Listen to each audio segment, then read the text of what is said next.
Wearing gloves, test fit the new sink in the cutout and check if the waste pipes will line up.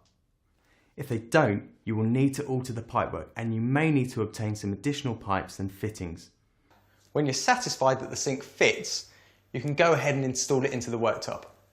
The sink manufacturer will normally provide a sealing strip that needs to be installed between the worktop and the edge of the sink. Make sure that this seal is in place to prevent water running between the sink and the worktop. If no seal is provided, you can use silicone sealant or a non-setting compound such as Plumber's Mate. If you use silicone sealant, take care not to use too much because it's more difficult to clean off any surplus. Once the sink is in position, the next stage is to tighten the sink retaining clips.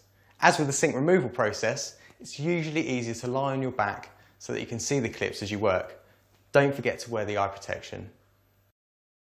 Now we can connect the tap to the hot and cold water supply. As stated earlier, we're going to use the flexible hoses. Some mixer taps have a dual flow design, where the hot and cold water passes through the tap in separate tubes and mixes at the outlet of the tap. The other design is where the hot and cold water mix in the body of the tap.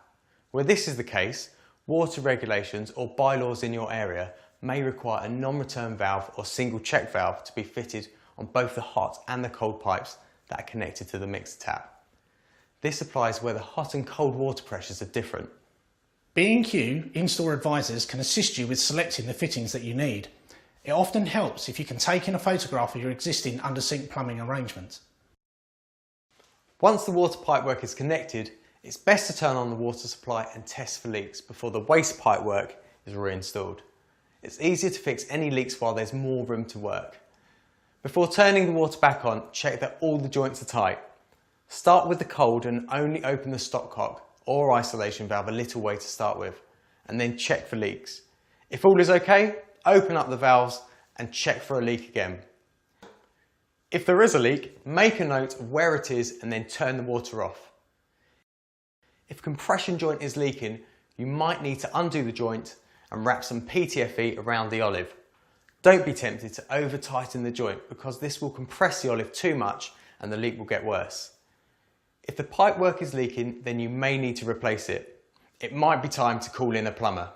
However, the likelihood is that you won't have any leaks you can't fix yourself.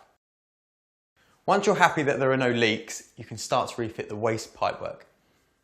Before you refit the pipework, make sure that all the seals are in good condition and are correctly positioned.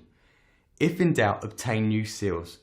It's also worthwhile spending a few minutes cleaning out the U-bend and cleaning any gunge from the waste fitting threads. The waste pipework can now be refitted and checked for leaks.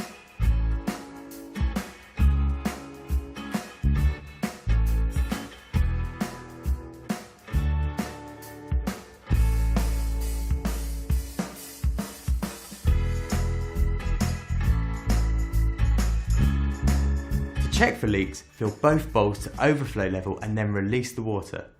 This will put the waste pipework under maximum working conditions.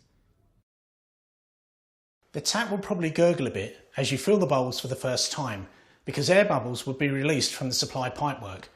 Turn each side of the tap on slowly to avoid getting splashed.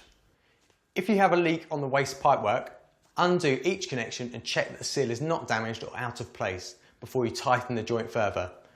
Take care not to over tighten plastic threads because you could easily strip the thread. Well, doesn't that look smart? For more ideas and know-how, visit DIY.com.